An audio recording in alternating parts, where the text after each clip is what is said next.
Walang anumang palatandaan na ang mga kasamaan sa mundong ito ay naglalaho na hindi nagbago mula bago ako naging isang bayani.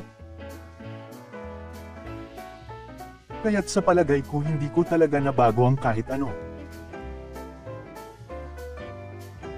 Hindi naman talaga ako malungkot tungkol dyan.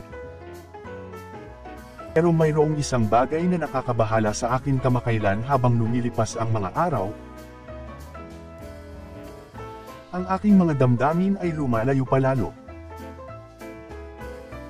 Takot, tensyon, kasiyahan, galit, wala na akong nararamdaman sa mga ito. Sa halip, ay kapalit ng kapangyarihan marahil nawala ko ang isang bagay na mahalaga para maging tao dati. Lahat ng uri ng emosyon ay umaagos sa aking loob kapag ako'y lumalaban, takot, pagkabahala, galit. Ngunit ngayon, ang kailangan ko lang ay isang suntok para tapusin ito. Araw-araw ako'y uuwi na walang sugat at huhugas ng aking mga guwantes kapag ako'y lumalaban sa mga halimaw.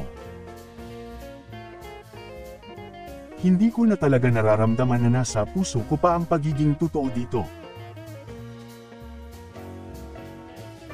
Ibig kong sabihin, ginagawa ko lang ang bagay ng isang bayani bilang isang libangan.